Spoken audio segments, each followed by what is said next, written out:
pada bertanya-tanya ya, kenapa hari ini aku pakai baju kayak ini, pakai pakaian seperti ini gitu kan. Tapi sebelumnya udah tahu belum kalau ini jas apoteker. Jadi di profesi apoteker kita juga punya jas. Mungkin orang-orang sekilas melihat bahwa jas apoteker dan jas dokter itu sama ya. Tapi sebenarnya beda. Jas dokter itu kalau dibandingkan warna kita itu beda. Kalau jas dokter lebih putih banget, sedangkan kalau jas apoteker dia lebih ke putih tulang. Kayak gitu. So, alasan dia kenapa dia pakai baju kayak gini di konten video kali ini adalah karena dia pengen ceritain soal karir, pekerjaan, dan mimpi-mimpi dia dulunya. Dia sejak semester 1 itu punya mimpi, punya cita-cita untuk kerja sebagai apoteker di pelosok negeri, terutama di daerah Indonesia bagian timur. Kayak gitu, dia pengen mengabdi di sana, dia pengen memberikan pelayanan kesehatan, berkontribusi kayak gitu ya untuk Indonesia, untuk negeri yang di daerah sebelah timur kayak gitu ya. Kenapa? Karena menurut dia yang dia lihat sekilas orang-orang di daerah timur itu jauh berbeda kehidupannya dibandingkan dengan kita yang ada di Jawa kayak gitu ya. Pengen banget sih berkontribusi ke orang-orang yang seperti itu kayak gitu. Belum dapat kesempatan buat pergi ke sana selama kuliah. Jadi makanya dia pengen banget waktu itu kerja, pokoknya ambisi banget ya, berambisi banget kerja di sana di Indonesia daerah timur. Mungkin teman-teman ada yang tahu soal Nusantara Sehat, Pencerahan Nusantara atau Indonesia Mengajar ya. Kalau Nusantara Sehat itu program dari Kementerian Kesehatan. Sebenarnya Pencerahan Nusantara ini adalah program inisiasi dari terbentuknya Nusantara Sehat. Cuman kalau Pencerahan Nusantara ini dia program dari CISD gitu. Kalau Nusantara Sehat dan Pencerahan Nusantara mereka lebih fokus ke kesehatan. Sedangkan untuk Indonesia Mengajar itu sama-sama ke daerah pelosok negeri, hanya bedanya kalau Indonesia Mengajar ya mengajar ke sekolah, tapi di bidang pendidikan ya, ini bedanya pendidikan.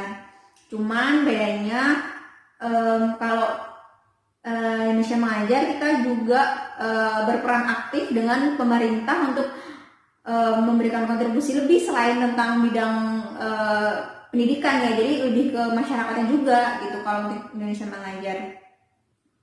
Ya dulu aku kuliah itu ambisi banget pengen ikut Nusantara Sehat sama Indonesia Mengajar ini, ambisi banget. Jadi waktu semester akhir sebelum sumpah apoteker dia submit apply di Indonesia Mengajar dulu. Waktu di Indonesia Mengajar dulu kan Januari pembukaan.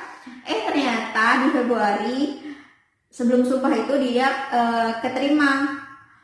maksudnya lolos tahap 1 dan kemudian ada tahap direct assessment, harus wawancara di Jakarta.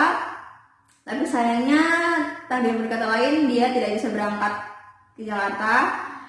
Bulan Maret pembukaan Nusantara Sehat, sayangnya dia belum melakukan sumpah gitu, sedangkan syaratnya adalah harus punya STR gitu. Oke, jadi ya nggak bisa lagi kan, nggak bisa daftar lagi itu karena mimpi yang nggak bisa cita-cita dan mimpi 5,5 tahun dia selama kuliah itu nggak bisa tercapai. Sedih dong ya. Dia orang yang ambisius banget, saking ambisinya dia pasti mikir gimana caranya aku harus ngedapetin gitu. Pokoknya dulu tuh masih idealis banget ya, ketika lulus awal kuliah itu idealis banget. Padahal teman itu ada yang bilang, di kamu jangan terlalu idealis, kalau kamu terlalu idealis kamu bakal sakit hati.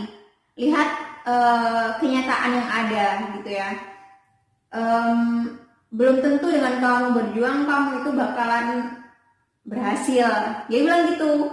Sebenarnya aku gak percaya sama omongannya dia, karena kalau menurutku kalau aku terus berusaha aku bakalan ngedapetin apa yang aku pengen gitu. Aku bakalan terus coba kok kayak gitu. Akhirnya ada pendaftaran Nusantara Sehat lagi sekitar bulan Juni. Waktu itu isi form lagi cuma sampai isi form semuanya sebenarnya. Bagi bulan Maret juga isi form aja, bulan Juni itu ngisi form tapi nggak submit, ada banyak kendala kayak gitu. Bulan September ada open recruitment lagi, sayangnya nggak buka untuk apoteker gitu ya. 3 kali ya mau daftar tapi gagal semua sampai nggak submit gitu kan, sedih gitu kan ya. Sudah akhirnya aku mikir oke lah, mungkin memang ini bukan jalan aku gitu, karena setelah dicoba berkali-kali gagal gitu ya. Aku bukan nyerah, tapi mungkin aku pikir-pikir lagi, benar apa kata temanku bahwa kita harus realistis juga gitu. Kalau kita terus nganggur, misalkan aku terus nganggur dan nungguin itu terus dengan banyak banget halangan, sampai aku nggak bisa aku ngerasa aku berjuang sendiri kan, dan support system aku cuma satu, itu pun jauh, dan nggak bisa mendukung aku langsung gitu kan ya sudah, oke. Akhirnya aku cari jalan lain, aku cari mimpi lain. Aku memutuskan untuk aku mau jadi wanita karir yang sukses gitu. Kalau aku nggak bisa kerja di daerah terpencil di Indonesia, daerah kekurangan di Indonesia, aku harus jadi wanita karir. Tapi aku maunya kerja di tempat yang aku bisa menunjukkan jas apotekerku ini. Makanya sekarang aku pakai jas ini karena dulu aku sangat bercita-cita aku nggak bisa kerja di tempat yang aku bisa dilihat sebagai seorang apoteker. Aku bisa pakai jas ini dengan bebas, ya kan? Seperti halnya dokter yang selalu memakai jas dokter. Aku pengen aku pakai jas ini kerja setiap kali aku kerja gitu kan. Sempet sih keterima kerja di BUMN, perusahaan BUMN, dan aku kerja dengan pakaian seperti ini, maksudnya harus berseragam jas apoteker setiap harinya. Senang banget. Sayangnya lagi-lagi tak ada berkata lain, aku ditempatkan cuman sebentar di situ. Allah cuman kasih aku sebentar di tempat itu.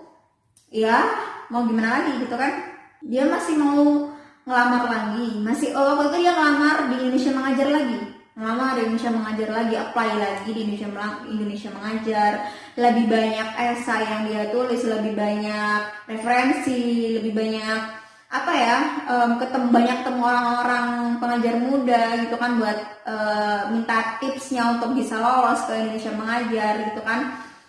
Banyak bekal gitu. Menurut aku sih sudah lebih matang daripada yang pertama bahkan esainya itu baru dikerjain 3 jam sebelum penutupan gitu. Kenapa bisa lolos daerah assessment gitu kan. Nah aku kan mikirnya ini sudah matang nih, aku sudah matang bekalnya untuk bisa daftar di Indonesia mengajar gitu. Sayangnya ketika pengumuman gak lolos, karena aku dulu kan orang suka organisasi gitu kan ya, jadi maunya aku yang wanita karir yang kayak teman-temanku. Sebenarnya aku lebih gara-gara dulu aku ikut organisasi yang itu nasional gitu ya, tingkatnya nasional, dan ngelihat banyak teman-teman yang karirnya itu sukses. Teman-teman yang di organisasi nasional tuh karirnya tuh wow gitu ya. Jadi siapa sih yang nggak pengen gitu kan. Aku juga bagian, maksudnya aku yang seorang pikiranku adalah aku yang seorang dulunya organisatoris tingkat nasional, kenapa aku juga nggak bisa seperti mereka. Aku juga berambisi bisa seperti mereka. Mungkin lebih tepatnya bukan ambisi ya, tapi lebih ke iri kayaknya ya, lebih ke iri. Jadi aku pikiranku aku mau ngelamar kerja di perusahaan yang besar-besar. Aku apply ke perusahaan yang besar-besar. Sempat ada 2 panggilan, tapi cuman via telepon, nggak sampai interview. Kemudian ada juga perusahaan besar BUMN juga, tapi cuman sampai psikotes. 2 kali cuman sampai psikotes aja. Di psikotes itu dia nggak lolos. Teman-teman kuliah dia mungkin pada tahu semua ya mungkin yang nggak kenal dia deket nggak tahu. Dia dulu pernah bilang bahwa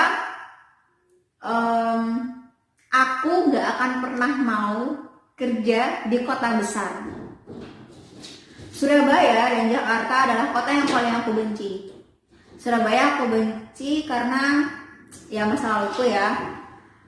Tapi padahal aku ngedapetin tempat kerja yang aku bisa dapet jas ini adalah di Surabaya. Jakarta kenapa aku benci? Karena Jakarta menurut aku sudah pernah ke Jakarta kan, dan yang aku lihat adalah orang-orangnya yang apa ya, aku gak suka. Aku melihatnya kalau di kota besar tuh orang-orang pasti hedon, orang-orang pasti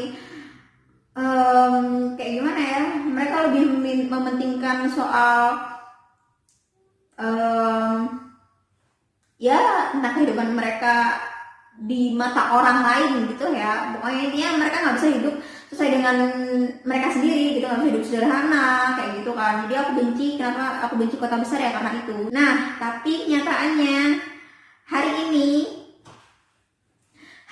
adalah opening dari tempat kerja aku yang sekarang, opening salah satu cabang tempat kerja aku di Jakarta, dimana itu sangat jauh berbeda dari semua impianku dulu ya. Tempat kerjaku yang sekarang pun bukan merupakan tempat kerja yang aku inginkan, maksudnya bidang yang aku inginkan. Karena bidang yang aku inginkan dulu adalah di bidang pelayanan obat. Aku lebih suka melayani pasien-pasien dan itu berhubungan dengan obat gitu. Aku bisa belajar banyak dari situ. Ketika aku dapetin resep, dan resep itu aku nggak ngerti loh, kok ada resep kayak gini dalam kasus seperti ini, itu kan lebih bikin aku cari tahu banyak, dapat ilmu baru lagi kayak gitu kan. Sebenarnya pekerjaan yang seperti ini tuh sama sekali bukan passionku, bukan ya dibilang passion sih ya, sebenarnya bukan passion, bukan bidang yang aku inginkan banget dari dulu. Tapi ya Tuhan udah berkata lain. Allah udah nunjuk aku tuh ada di sini. Hari ini aku ikut opening. Tadi bahkan opening hari ini, opening tadi itu kayak aku bener-bener kerja di sini ya. Aku bener-bener kayak masih denial sebenarnya. Tapi ya, oke dia, kamu harus fokus dengan usaha sekarang. Udah lupakan mimpimu yang dulu. Mungkin benar apa yang dikata orang-orang bahwa apa yang terbaik menurut Tuhan, apa yang terbaik menurut kita belum tentu terbaik untuk Tuhan.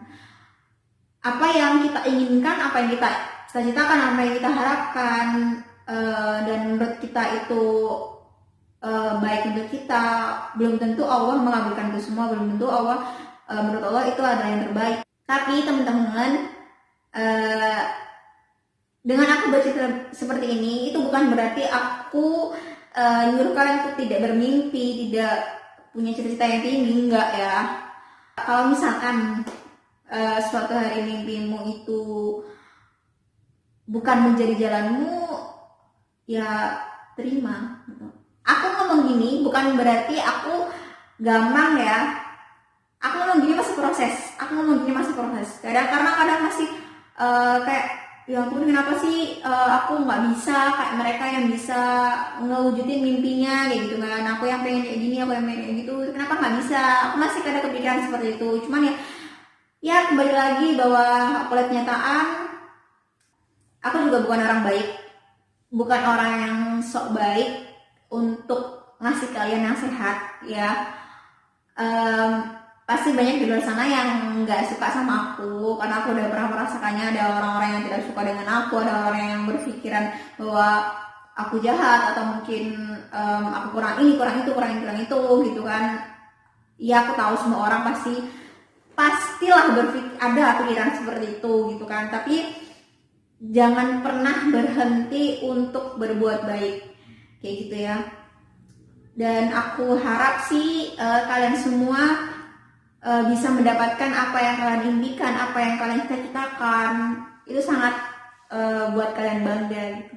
Tapi untuk saat ini ya, sebenarnya juga ada rasa bangga sih buat aku. Kenapa? Karena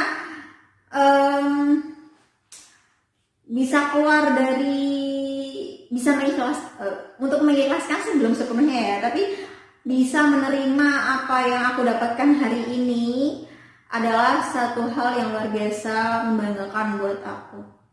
Terakhir, buat kalian yang punya cita-cita, mimpi atau keinginan, terus berusaha. Tapi kalau misalkan memang itu bukan Allah tidak kasih jalan untuk kamu, tidak diberikan jalan yang mulus, coba terima apa yang ada saat ini, mungkin itu yang terbaik untuk kamu. Gitu.